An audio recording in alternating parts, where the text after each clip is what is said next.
Okay, we're recording. We are recording. All right, this is episode number 5. We got one more to go. And today we got myself, we got Jimmy, Jason, I'm Bronson, and we're going to be talking about building habits, right? Something about that. Yeah. And I look over, I'm not even thinking about it. I'm looking over because Jason's right next to me. It's a good thing I'm not out there because it'd be worse. Right? Because so we've talked about a lot of stuff over the past, think about it. It's been a month, right? It's been a month. From a perspective of lifestyle, stress, diabetes, sickness, being fit, all the different habits and lifestyles, and all these things that come into play with maintaining a routine and a lifestyle of health and fitness and having a mindset around what that means. So I guess we should talk about some things that people can do to actually start integrating some of these things into their life and building habits and routines around the ideas we've been talking about for the past month to actually move forward. So I guess to start off, we just talk about like what is a habit? How do we develop habits?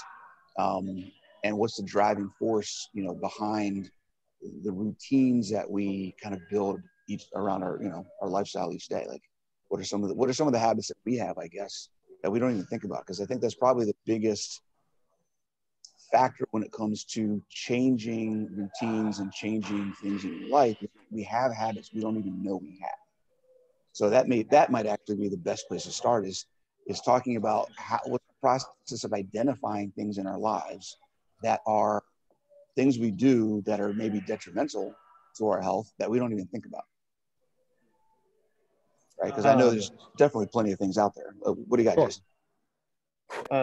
So I think that answering that question first starts with identifying your values. What is, like Paul Chek, one of my mentors, talks about what does happiness making mean to you? And identifying what's important to you, whoever's listening to this, and prioritizing those values in order of sort of most necessary to least necessary. And that, by the way, I don't mean like necessary from other people's perspective. I mean, you by yourself, no one's around, you don't have to answer anyone but yourself. What is most important to you? And then once you have a clear idea of what's valuable to you in your life, then it becomes much easier to start identifying behaviors that can form into habits. Habits are just, repeated behaviors that a person is performing. And frankly, it doesn't even necessarily need to be a positive effect. Plenty of people have habits that actually are detrimental to their health and their values. Right. But those same people tend to also not have taken the time to be introspective and be clear on what happiness making means to them and what their values actually are.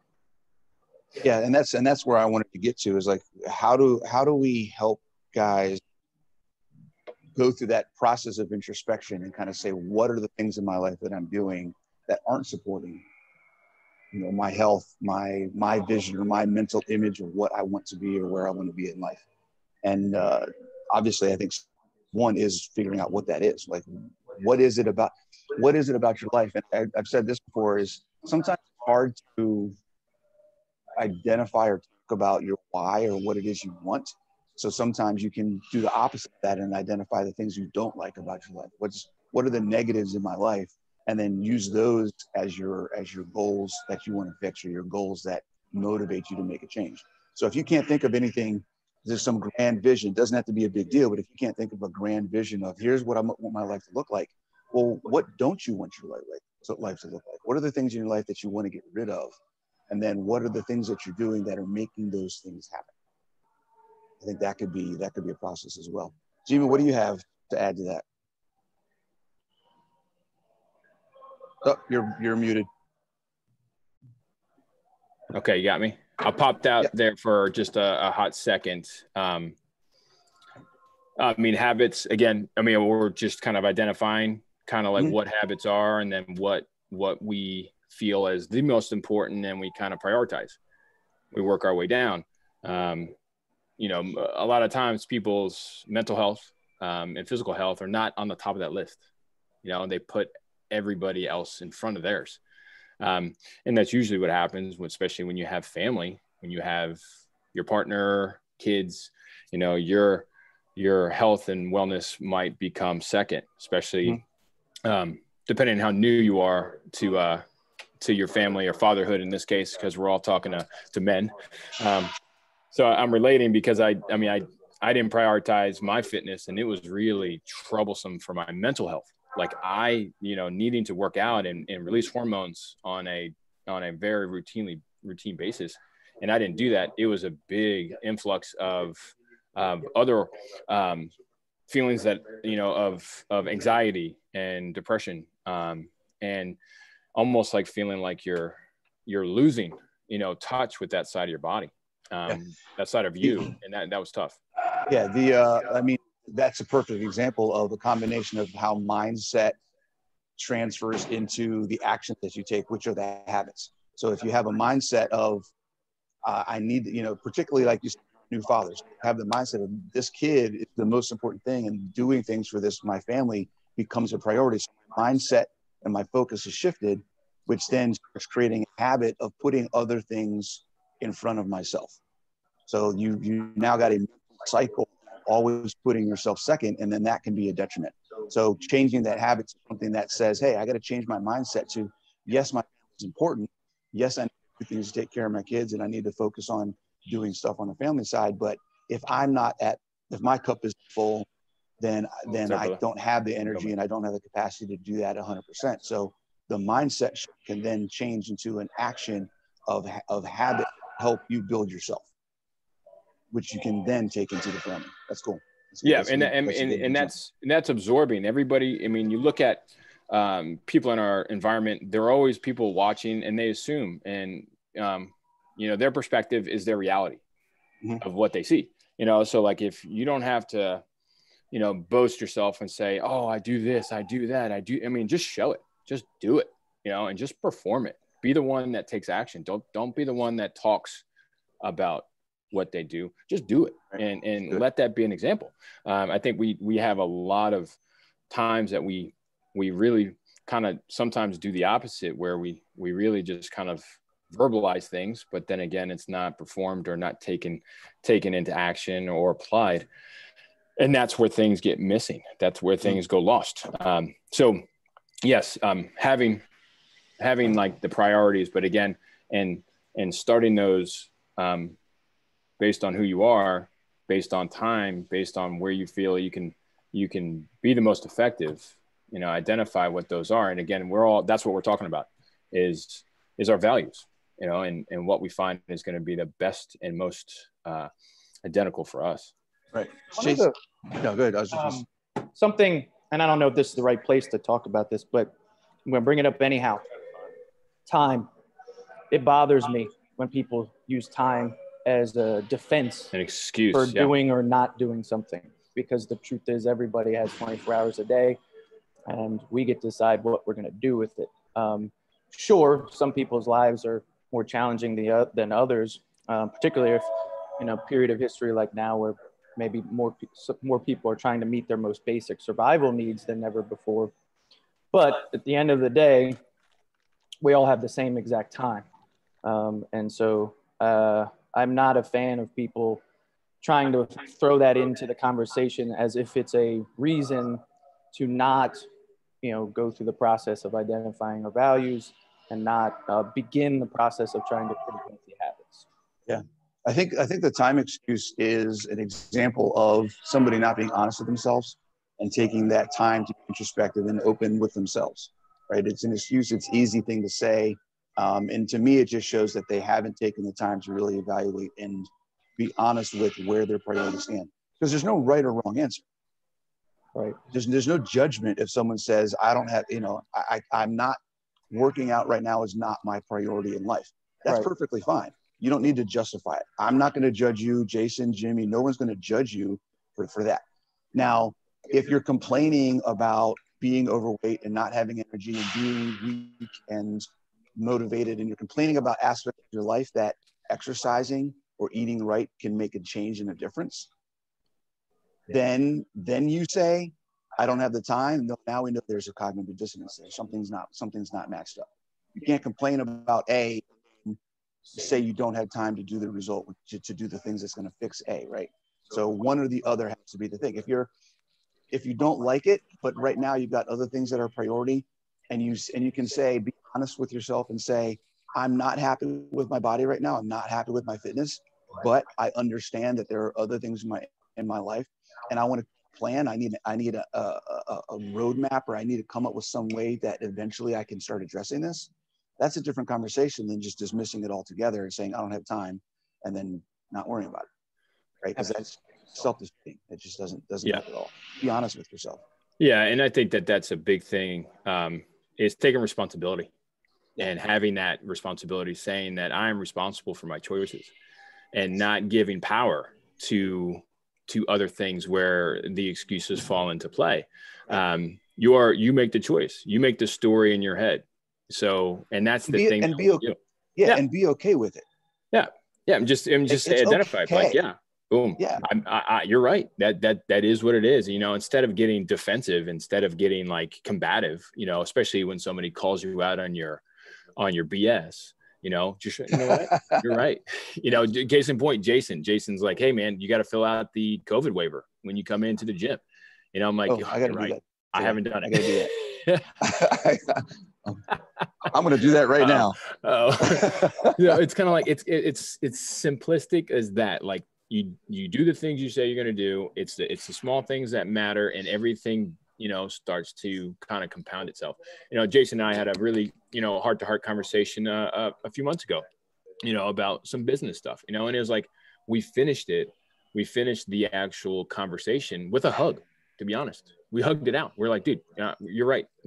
We need to get back in the alignment and get back into integrity, you know, because if things are out of line, then everything else in your life starts to go down that trend.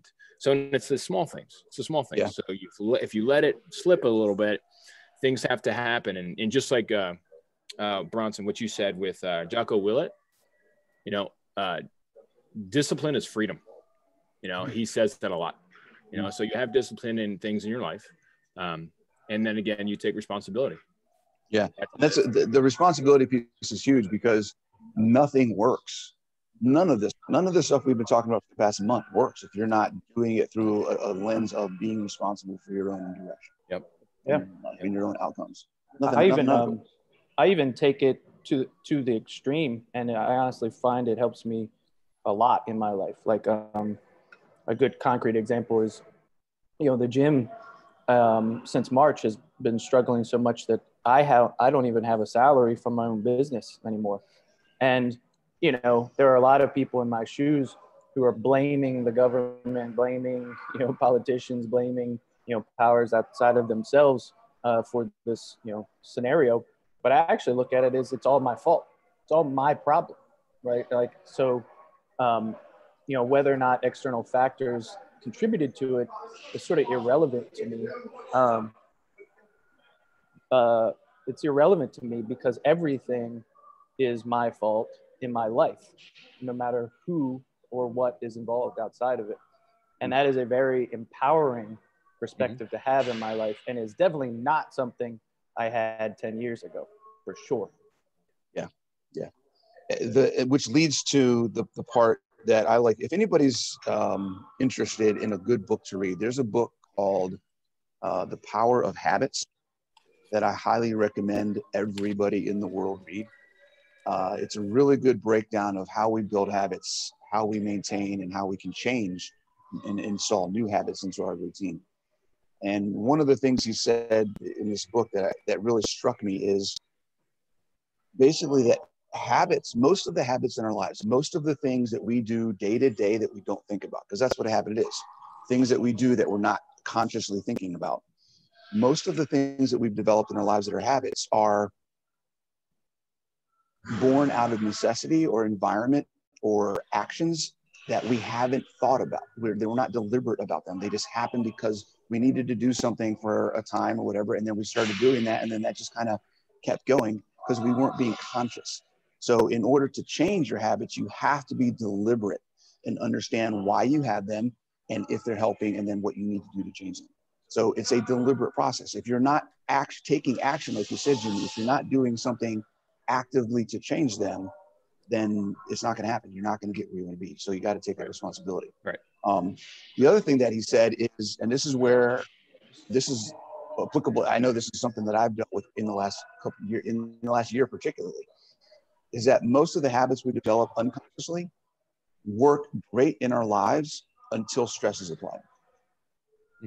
Until things go bad, until something is not going well in your life, you don't realize that you developed a habit that's not helpful.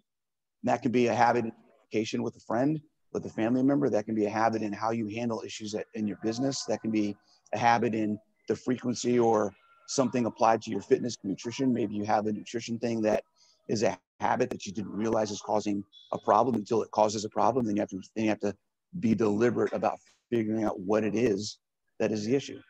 So we have a lot of habits that we build into our lives that if we don't address them, identify them, take some of those steps to be introspective, when it comes time to it, we're going to be surprised at how messed up things get because we never thought about that scenario or that situation. Mm-hmm. So let's talk about and I'm going to pull this right from this book that I was just talking about, The Power of Habits. He breaks habits down into 3 pieces. There is the cue, the reward, and the routine. So the routine, I think we don't need to talk about too much. That is basically how the habit fits into your daily life, and it supports itself. So habits support themselves, in case you guys didn't realize this. When you have a habit, every time you do that habit, there's something that cues the action, and there's some kind of reward that you get. And whether it be a psychological, emotional, physical, taste, could be something that you get that positively reinforces that action. So you keep doing it again because you want that reward. So the idea of changing your habits, if you want to change your habit, is first you have to identify the cue. And I'll give myself an example. So my normal morning routine is get up in the morning. We talked about this before. Get up in the morning, do some social media stuff, and then I pour myself a cup of coffee. And I have about a half an hour, 45 minutes where I do some stretching, mobility. I listen to an audiobook, and I just kind of have some quiet time to kind of set myself up for the day. Now, I used to do that, drinking a cup of coffee, and about about 2 months ago, I decided that because I'm in the health and fitness field, I experiment with lots of different things. So I was experimenting with what my body's response would be to coffee anymore. The minute I stopped drinking coffee, I could not keep that morning routine going. Mm-hmm. And I realized that morning routine was more about the reward I got from drinking the coffee than it was my need or desire to have quiet time and do that introspection and listen to that audiobook. The minute I took the coffee out, my alarm clock would go off. I do some social media and then just lay in bed and be like, whatever. And like, I should probably get up and do what I was doing, but it just wasn't there. I didn't have the desire because I had taken the reward from that way. So then I have to identify something else that is going to get me to do that and plug something else in that's going to give me reward that I can then repeat and build on. So I'm sure we probably all have something similar. Jason, do you have anything like that you can relate? That's a really cool case study. I've never thought about that. So something in my life, I can tell you, I have a history of drug abuse.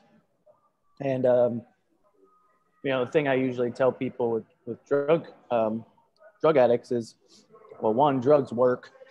They're wonderful for changing your feeling states. Yeah.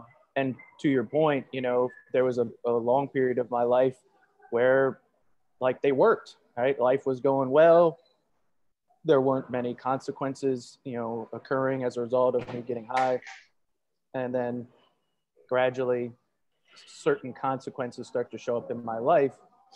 And now I'm at a crossroads where I can either continue these behaviors, which feel good, but at a certain point, they also start to feel bad because now they're kind of it's almost like this balancing act. Like the experience of using the substances in and of itself was a pleasurable experience, but then the consequences that I created as a result of choosing to use them would create some sort of negative experience. Like, for example, my boss threatening to fire me, right, and having no income. If there's no income, how am I going to buy drugs? As just an example.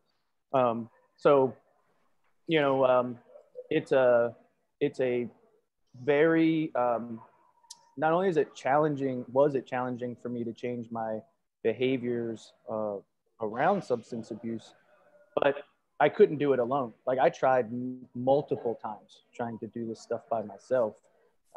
And I needed to get, help from many people as a team to get me to gradually change my habits. And to your point, like in your example with the coffee, once I didn't have the drugs, it was like I had set my life up to, the reward was the drug. Like, everything I was doing was a consequence of the drug's effect, essentially. So when I removed the drug from my life, now, like, even the most basic routines like exercise, for example, went away. Getting up to go to work on time went away. And it was almost like I had to relearn how to be an adult without the substances. Yeah. So that was like a tough, I don't know. That's it, that's a sweeping, that's one aspect that affects your whole life, right? Mm-hmm. And I'll use me, for example, since we're getting personal about stuff.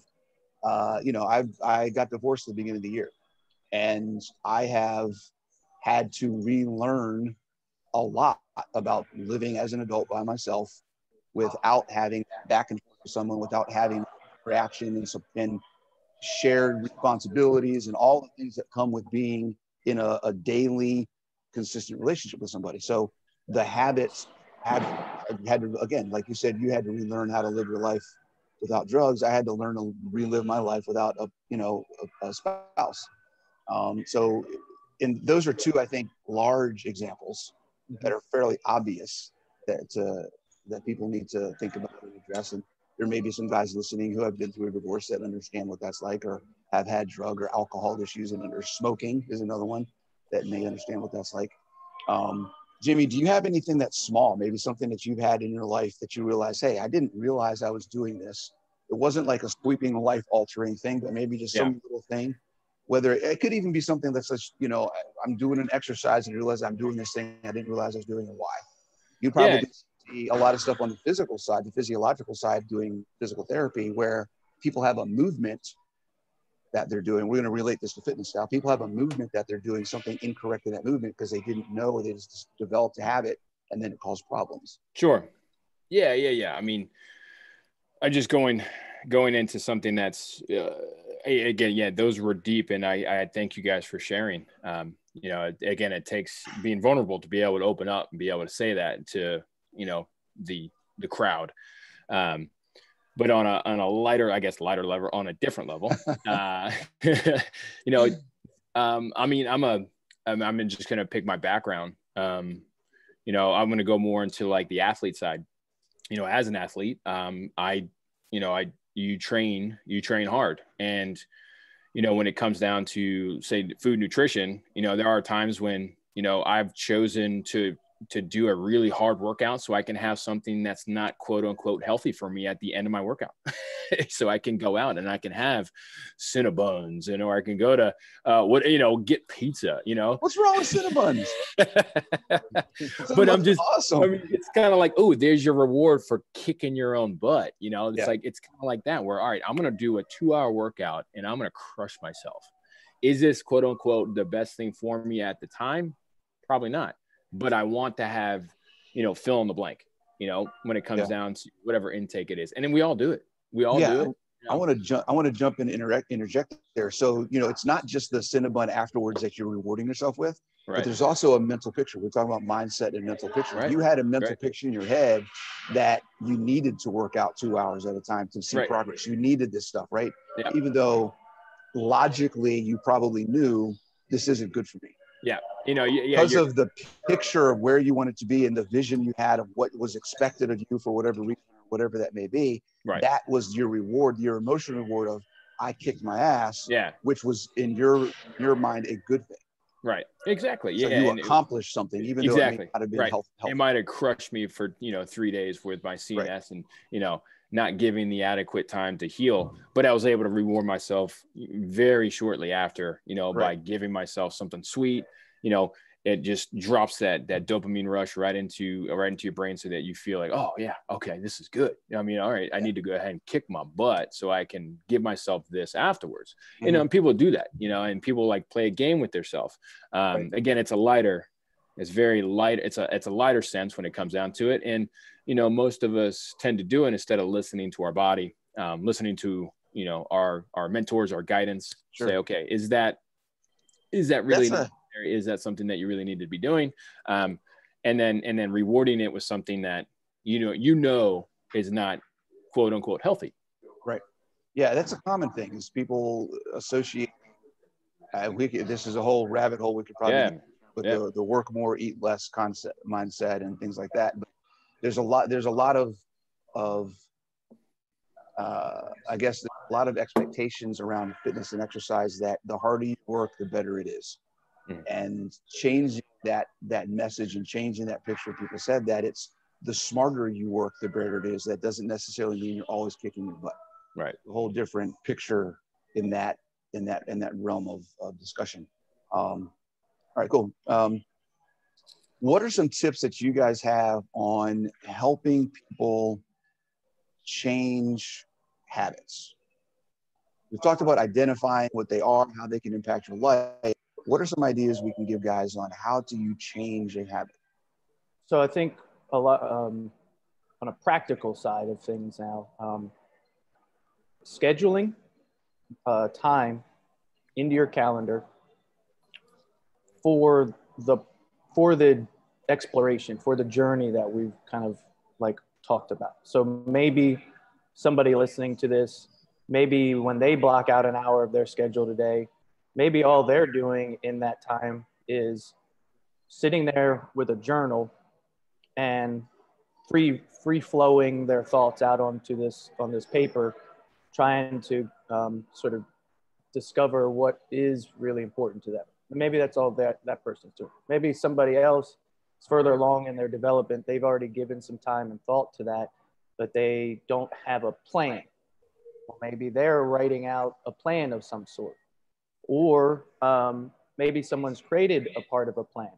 Like, I want to eat better, but I don't have the food I need in my house to do it. Okay.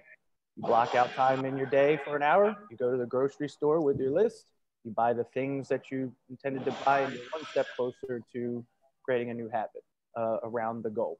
And by the same token, maybe the person's already involved in stuff, and now they're going to spend their hour today doing some sort of meal prep so that they have things prepared to make it convenient for them to start, repeating these habits. Yeah. So scheduling, I think, is huge. Okay.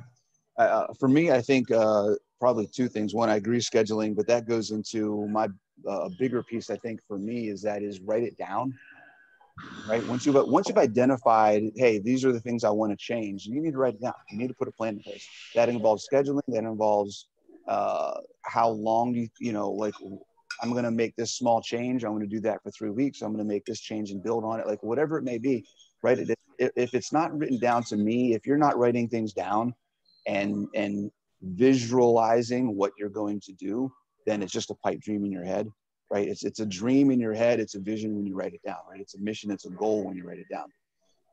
So that's one thing. I think definitely writing it down is key. The other thing is, I actually am thinking of two more things.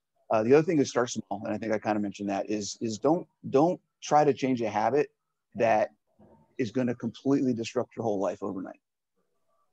Find something that's small that you can digest, that you can assimilate and insert into your routine without completely disrupting everything, and then do that for a while, and then you can add to that. You can build on that success and identify something else and then work on that.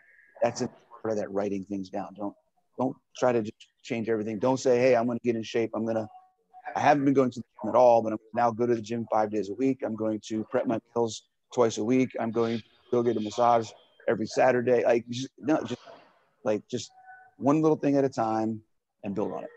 And then lastly, I think find someone to be accountable with, right? Share it with your spouse, share it with a friend, share the habit, the goal, whatever it is that you're wanting to do, and ask them for their support. I need you to keep me accountable. If you see that I'm not doing this, please hold me accountable and get my butt to do it, because I need the help. The reason I'm doing this is because I'm not used to doing it, and I need to build that habit. I need some support and backing from you, whoever you may be, to help me maintain it. So I think that's probably a big thing, is share it, have a community you can share it with somebody. And to your point, the length of time it takes to create these new habits it's sort of irrelevant. You know, like the most, you know, this is a lot about fitness, right? So the most common example would be, let's say somebody wanted to lose 5 pounds. Okay, some people might be able to do that in a month. Some people might be able to do it in 6 months. Who cares? You know, like as long as you're taking time to do what you mentioned, Bronson, where you're slowly making changes and you're consistently identifying those things and being held accountable with your team. It doesn't matter if somebody is getting the 5 pounds gone in a few weeks and then it took this other person, you know, a year to do. Right. Doesn't matter. Yeah. What do you got, Jamie? I mean, everything that you guys said was kind of like, you guys kept like checking the boxes off as I didn't mean to steal it. Let me just add another thing to what you said. But what I would actually, I recommend is, again, just like we said, taking responsibility and taking accountability. So doing an exercise where, if you guys can picture this, take out a blank piece of paper, you draw a circle, and you draw like a line through it, okay, vertically, horizontally, and almost like spokes on a wheel, right? And then you just write at, you know, on the outside what those spokes mean. Like, say it might be a category of your life, business, spiritual or religion, friends, family, fitness, you know, nutrition, whatever it is. And then you rate it for 0 is like, all right, my energy in this area is either I give nothing or I give 10. And then you rate it from that scale. And you just jot down what each of these areas of your life, you know, where your energy is going, and getting an idea of a baseline. And just knowing, identify where you are. You know, a lot of people just want to shoot everywhere. I'm like, oh, I'm going to do this. So what happens is that we get scattered, or we get so laser focused is that everything else you forget about. Case in point, that's what happens with me. Is like when I have something that I'm focused on, you know, so it becomes my daily habit, I get laser focused, you know, and then a lot of things outside of this area, I start to lose track of. And then that starts to actually unwind a lot of things. So having balance in life. Again, if you're putting so much energy into weight loss and you're not putting it into your friends and family, that's another way for you to work on being holistic and being grounded and supported. You know, if you're not giving any energy to the people that help support you, but you're calling upon them when you might be in the trenches, they're not going to be there for you. You know, so like again, look at your life at the moment in a snapshot, because everybody, you know, gets so fixated on the goal, but like take a moment, see where we are now today, rate where these areas are based on your energy. You know, if you need to spend more time here, so that when I say a bike wheel, it should look like a circle, right? It shouldn't look like this jagged, it shouldn't look like a snowflake. You know? Right. No, we're all unique snowflakes in the world. Hey, don't call me a snowflake.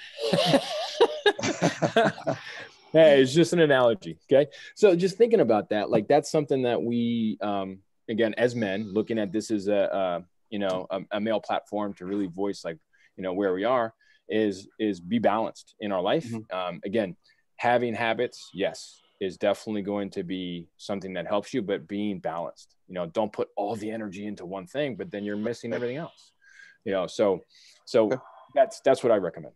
Cool. right, guys, I appreciate the time. I think that's a lot of good information for this session. We have one more session, right? We only got 6 sessions we're doing here. So we got one more session next week. And we're talking more specifically, this is probably the most specific we've gotten on health and nutrition. Like we're talking about boosting your metabolism. So we're going to talk about what your metabolism is, how it affects you, and things that you can do to increase your metabolism. It probably doesn't mean what you think it means. So keep that in mind when we talk about that next week. Dun, dun, dun. I appreciate the time, guys. Take it easy, and we'll see you next week. All right, guys. Take care. Be safe. Happy Christmas. Happy holidays. Christmas. Yeah, yes, absolutely. Yes. See you next week.